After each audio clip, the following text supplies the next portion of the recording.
Chapter 1, The Contract in Neon.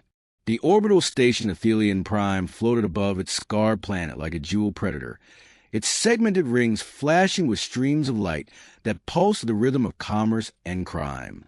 Within its neon arteries, smoke and scent thickened the air, ozone from sputtering hovercrafts, spice oils from Authari vendors, and the acrid bite of coolant venting from corroded ducts.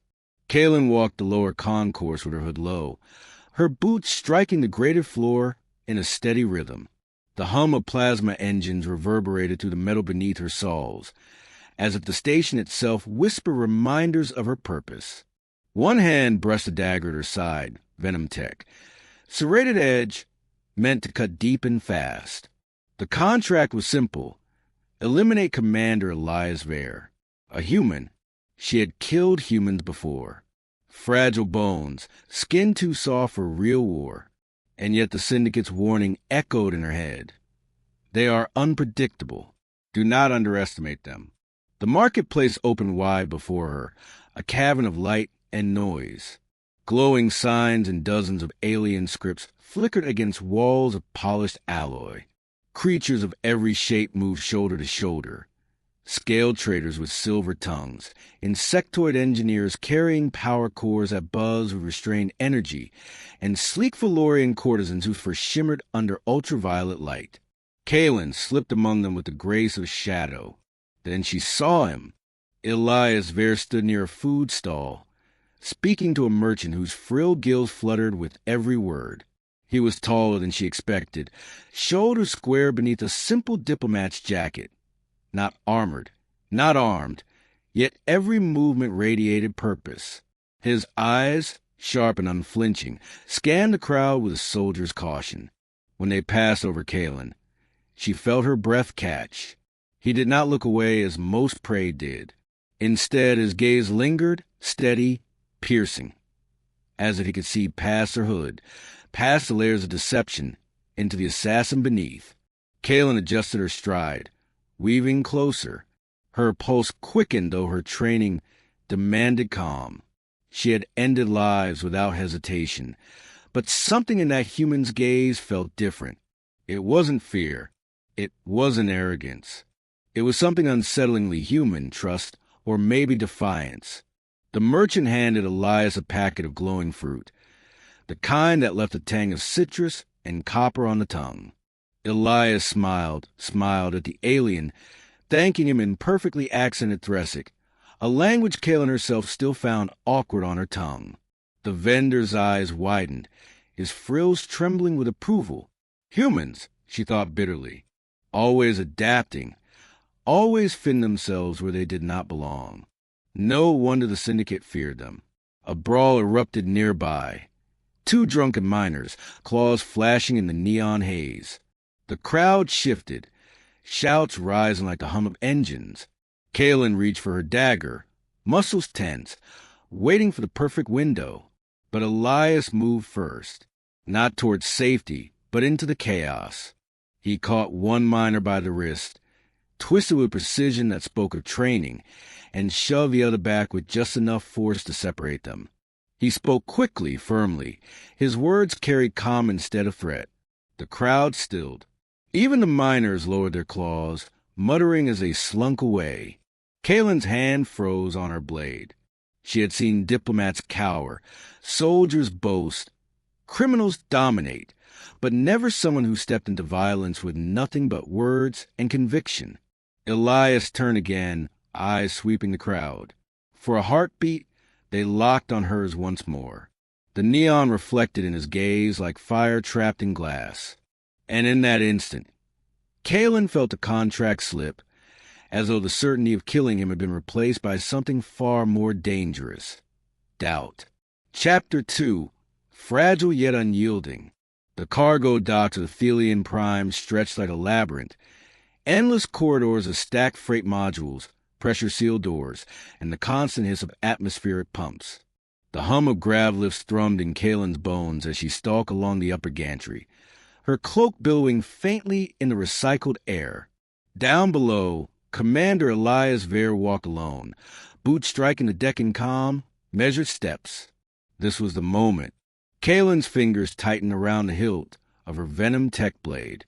A single strike in the shadows, a quick fall into silence, and the contract would be complete. She descended silently, slipping from beam to beam, her movements masked by the rumble of a freighter engine cycling for launch. But Elias did not move like prey. He paused at the edge of a loading platform, his gaze sweeping the shadows where no ordinary diplomat would ever think to look. The station's floodlights drew sharp lines across his face, angular, determined, his eyes alert. He knows. Kaylin dropped. The blade flashed in her hand, cutting through the stale air, aimed for the exposed gap at his collar. Elias twisted at the last instant.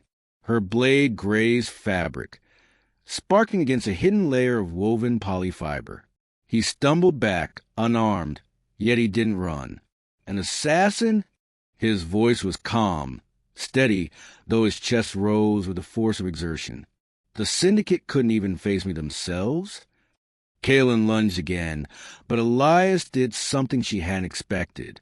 Instead of retreating, he threw himself sideways, straight into the control panel of the dock. Warning klaxons blared. Gravity shifted. The world lurched. For a sickening moment, Kaylin felt weightless, her body drifting upward as the artificial gravity flickered out. Crates and containers floated free, colliding in slow, violent arcs.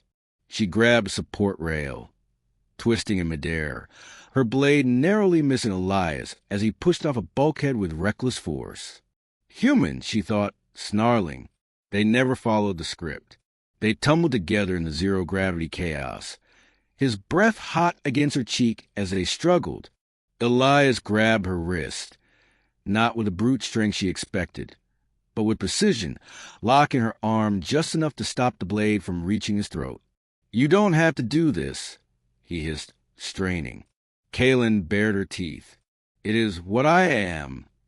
"Then you're lying to yourself." His grip tightened, his gaze locked on hers with maddening intensity. "Because you hesitated. Just now. I saw it." Her pulse thundered. No one had ever spoken to her like that. Not in the middle of a kill. His words dug deeper than his hold. The grav field sputtered back to life, slamming both of them down onto the deck. Kaylin rolled to her feet instantly, blade raised. Elias groaned, pushing himself up, but instead of fear, he looked at her with something far worse, conviction. "You think I'm just another human. Fragile. Replaceable." His voice rang clear over the hum of engines and distant sirens. "But I'm here because someone has to be, to stand between your syndicate and every world they would bleed dry. If you end me, someone else will take my place. That's what you don't understand about us." Kaylin's chest tightened, her blade trembling in her grip. No prey had ever spoken like this. No prey had ever looked at her with eyes that carried not desperation, but belief. The station's dock doors groaned as a patrol squad approached, lights cutting through the gloom. Elias didn't move to flee. He simply straightened, battered but unbroken, and met her gaze one last time. "Kill me if you must," he said softly, "but know that you've already failed." Chapter 3, Bound by Fire. The underbelly of Athelian Prime was a maze of metal and steam, a place where neon died, and only the hiss of broken vents lit the dark. Kaylin moved swiftly through the dripping corridors, cloak scorched from the dockfight, her venom blade still slick with failure. The mission had collapsed. The syndicate would know. Elias followed close behind, his breath ragged, one hand pressed to his side, where a crate had slammed him during their zero-gravity struggle. His jacket was torn, skin grazed and bleeding, yet his stride remained steady. Humans had a way of bleeding and carrying on, as though their bodies hadn't yet convinced their spirits to quit. "Why are you still here?" Kaylin snapped without looking back. Her boots clanged against the iron grates, echoing through the tunnels. "I should have finished the contract when I had the chance." "You didn't," Elias said simply. His voice carried no accusation, only fact. Before she could answer, The ceiling above groaned. Red tracking lasers pierced the mist. Kaylin's eyes widened. "Down!" she barked. A drone squad poured from the vents. Sleek spider-like machines with plasma carbines mounted beneath their gleaming carapaces. Their optics glowed a murderous crimson. Syndicate issued. Not for him. For her. The betrayal landed harder than any blade. Blaster fire ripped through the tunnel. White-hot streaks that vaporized the walls. Kaylin dug behind a broken generator. Elias sliding beside her. Sparks rained around them, showering his hair with glowing embers. "So," Elias muttered, grimacing as another bolt sizzled past, "I'm not the only one with enemies." Kaylin's jaw tightened. "They don't tolerate failure." "Then you need me alive." He grabbed a rusted pipe, swung it out just as a drone swooped low. The pipe crashed against the drone's optics, shattering it into a bloom of sparks. She blinked at him. He had no blade, no shield, no augmentations, and yet he fought like he belonged in this chaos. Improvising, surviving, always finding a way. Kaylin launched from cover, venom blade whirling. She tore through one drone, then another, her movements a storm of precision and fury. The machines shrieked static as they collapsed in molten heaps. Behind her, Elias fought with nothing but his fists and stolen debris, bashing another drone's power core until it sputtered black smoke. "Why risk yourself?" she demanded, spinning as the last drone screeched down the corridor. She vaulted from the wall, blade piercing its chassis, sending it clattering to the ground in convulsions. Elias leaned against the wall, chest heaving. He wiped grime and blood from his forehead with the back of his hand. His eyes, impossibly, still carried that infuriating spark. "Because you're not my enemy," he said. "And maybe you never wanted to be." Her breath caught. For a moment, the only sound was a drip of coolant from overhead pipes and the fading hiss of sparking drones. No one had ever spoken to her like that. Not after seeing her kill, not after seeing the monster the Syndicate had made.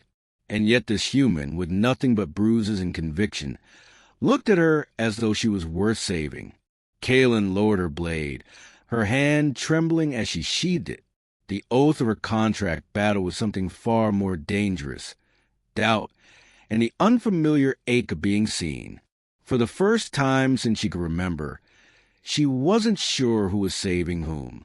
Chapter 4, The Way to Choice. They hid in the Undercity, far below the shining markets and grand halls of Athelian Prime. Here, the air tasted of rust and old coolant. Water dripped from cracked pipes into pools that glowed faintly with biolum algae, casting ghostly green light across the narrow tunnels. The engines of the station rumbled above them, like the heartbeat of some colossal beast. Kaylin sat with her back against the bulkhead, her cloak ragged, blades sheathed across her lap. Her muscles still hummed from the fight, but inside she was unraveling. Elias crouched opposite her, tending the gash along his ribs with a strip of cloth torn from his own jacket. His hand shook slightly, though his jaw stayed set. "You should have left me," Kaylin said flatly. Elias glanced up, his expression maddeningly calm. "And let them finish you off? Not my style." She narrowed her eyes. "You speak of loyalty as though it is universal. But in this place, it is currency. You either trade it or you die without it. And yet here you are," Elias countered, tightening the makeshift bandage with a wince. "Alive, because I didn't trade mine." The word stung. Kaylin turned away, watching the algae pools ripple as the breeze whispered through the ducts. She had been trained to survive, to kill, to vanish, not to be saved, never to be trusted. Her chest tightened with something she had no language for. "I was born between two worlds," she said finally, her voice quieter than she intended. "Half Zyran, half human. My mother's people exiled me for my blood. My father's people, they never even knew I existed. So I learned the only trade left of me, to be the blade no one would question. Silence stretched between them. Elias didn't look away, didn't flinch as most did when they learned what she was. Instead, he leaned back against the wall, breathing slowly, his gaze steady. "Then they were blind," he said at last. Kalen blinked, startled. "Blind? Yes." Elias shifted, wincing at the pain in his side, but refusing to soften his tone. "You survive things no one should. You fight with precision that comes from more than training. It comes from will. You think being between worlds makes you lesser, but it makes you stronger. You carry both. That's not weakness. That's power." The air seemed heavier. Kalen's throat tightened. No one had ever told her that. No one had ever looked at her scars and called them strength. A faint alarm began to echo through the pipes, a deep, resonant tone that made the algae pools quiver. The Syndicate. They were hunting. Elias pushed himself to his feet with a grunt. "They'll come for me, too. Not because I'm a target, but because I stood beside you." He extended his hand, palm open, steady despite the tremor in his fingers. "So the choice is simple. Keep running alone or stand with me." Kalen stared at the hand. Her assassin's instinct screamed to walk away, to vanish into shadow. But her chest burned with something else, something terrifying. He didn't see her as a weapon. He didn't see her as a contract. He saw her, and for the first time, she imagined a life beyond the blade. Yet the moment cracked when the sound of boots thundered in the tunnels. From the glow of the algae light, armored silhouettes emerged, Syndicate lords and their guards. They dragged Elias forward, shackled in electrified chains, bloody but still unbowed. A warlord's voice, cold and resonant, filled the chamber. "You wish to prove your loyalty, Kalen? Then finish the contract." They tossed Elias at her feet. His eyes found hers. No fear, no pleading. Only that same steady fire that had unsettled her from the first moment. Kalen's hand hovered over her blade. Her breath caught. The weight of choice pressed down like the whole station itself. Chapter 5, Betrayal of the Blade. The Syndicate's great hall was carved into the very bones of Athelian Prime, an ancient chamber of alloy and obsidian, lit by vertical columns of plasma that crackled like caged lightning. Alien banners hung from the high rafters, each marked with the symbols of clans that had ruled the underworld for centuries. The air was thick with incense and the faint metallic tang of spilled blood.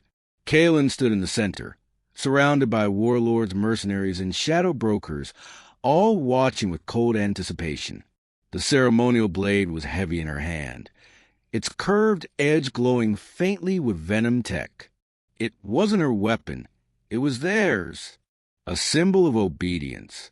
At her feet knelt Elias Vare, bound in electrified chains that hummed with power. His jacket was torn, his lips split, his face smeared with blood, but his eyes, damn them, were steady. They locked onto hers, unflinching, even now. The warlord who presided over the gathering leaned forward on his throne of fused metal. His voice echoed through the chamber, deep and resonant. "Kalen of the Syndicate, prove your loyalty. End him." The crowd hissed, claws tapping against the floor, wings rustling in anticipation. Kalen raised a blade. Her hand did not tremble. Her training was too deep for that. But inside, her pulse roared like Starship engines pushed beyond their limits.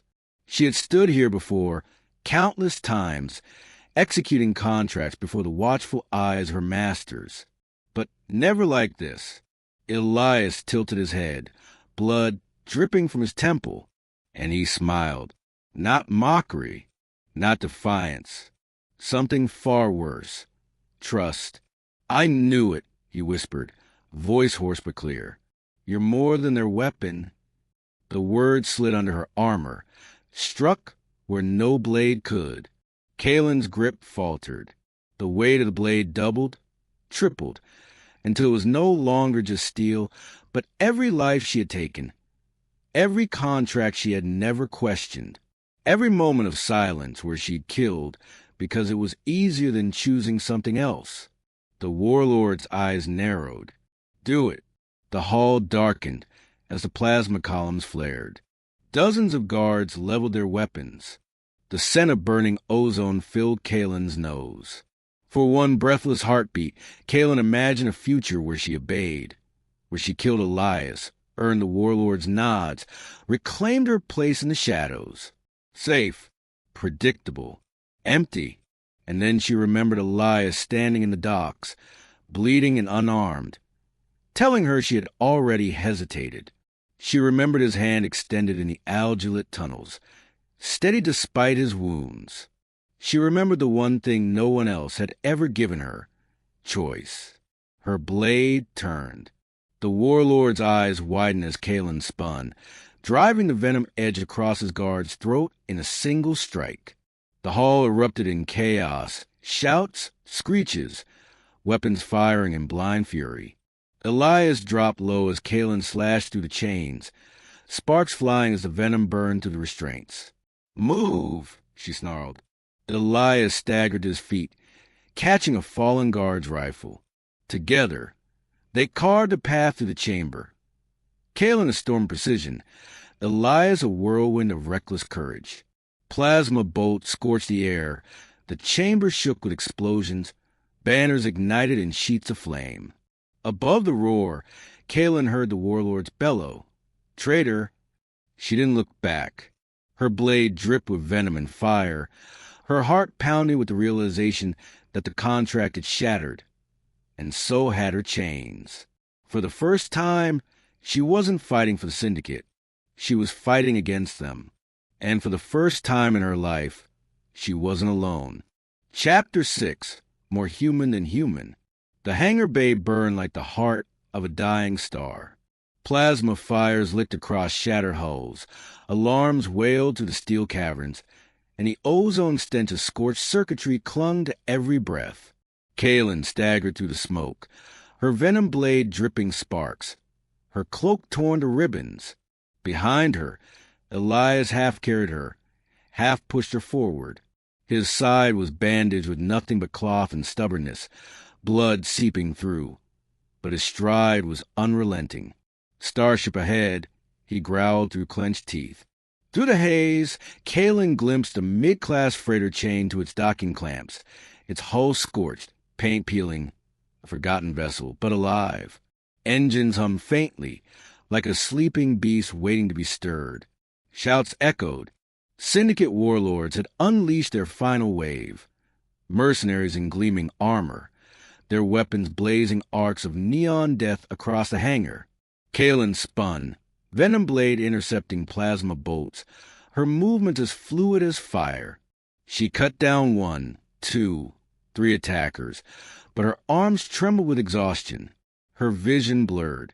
Elias saw it.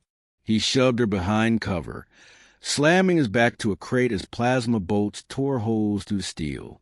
His breathing was ragged, his body battered, but his eyes, always, burned with that infuriating spark. "You saved me in there," he said, panting. "So now it's my turn." Before Kalen could answer, he burst from cover, rifle raised. He wasn't a soldier, not truly, but he fought like one now. With every pull of the trigger, he forced the path open. With every reckless charge, he gave her room to breathe, to rise, to fight. Humans, Kalen thought, her chest tight, fragile, breakable things. And yet, here he was, bleeding out and still daring to defy an army. She joined him, their movement a storm, his improvisation, her precision. Together they carved through the last guards until the freighter's ramp loomed before them, glowing in the firelight. "Go!" Elias shouted, shoving her up the ramp. She grabbed his wrist instead, dragging him with her. "Not without you." The freighter's engines roared to life as she slammed the hatch controls. Plasma fire struck the hull, but the vessel shuddered free, rising into the smoky void. The clamps cracked and fell away as the ship surged into the abyss of space. Inside the cockpit, Kalen collapsed into the co-pilot's chair, her chest heaving. Elias slumped beside her, pale but smiling faintly, eyes still open, still watching the stars unfold beyond the viewport. "Not bad for a dead man," he muttered. Kaylin turned her head, studying him in the pale starlight. Her blade lay forgotten at her side. Her hands trembled, not from exhaustion, but from something far more dangerous. "I was paid to end you," she whispered, "and yet you risked everything to save me." Elias met her gaze, and for once there was no wall, no mask, only truth. "That's what we do. Humans. We're reckless enough to believe saving someone is worth the cost." Kaylin's throat tightened. She had lived her entire life as a weapon, believing herself too fractured to be more than a shadow. Yet here, among the stars, with this bloodied, stubborn human at her side, she felt something she had never dared to feel before. Hope. The freighter broke free of Athelion Prime's gravity well, engine howling as the stars stretched long into hyperspace. Kaylin closed her eyes, whispering words she never thought would leave her lips. "You've given me a reason to live." The stars swallowed them, carrying both assassin and target into a future neither could have imagined, bound not by contracts, but by choice. The freighter drifted in the quiet between stars, its engines a steady hum beneath the floor, a heartbeat that promised survival. Beyond the viewport stretched a sea of alien constellations, nebulae burning like brushstrokes of violet fire across the black. Kaylin stood at the glass, cloak hanging loose around her shoulders, the venom blade she had once carried for death now lying untouched on the console. For the first time, she was not a weapon, not a contract, only herself. Behind her, Elias approached slowly, his wounds bound, his posture weary but unbroken. He had fought beside her when no one else would, had risked everything when she had been ready to give nothing. "You should hate me," Kaylin murmured, eyes fixed on the stars. "I was sent to end you." Elias came to stand beside her, his reflection glowing faintly in the starlight. He shook his head, a quiet smile tugging at his bruised lips. "No, you were sent to choose. And you chose me." Her chest tightened, the words striking deeper than any blade. Slowly, she reached out, fingers brushing his. His hand closed around hers, warm and steady, grounding her against the endless void. They stood together, assassin and target, predator and prey, yet neither of those things anymore. Just two souls staring into the stars, daring to imagine something more. Kaylin whispered, almost afraid of the words, "What now?" Elias squeezed her hand, gaze locked on the infinite horizon. "Now," he said softly, "we live." The freighter surged forward, its engines carrying them into hyperspace, the stars bending around them like a promise. Two fugitives bound not by contracts, but by choice, by trust, by something only humans had ever dared to believe in. Hope.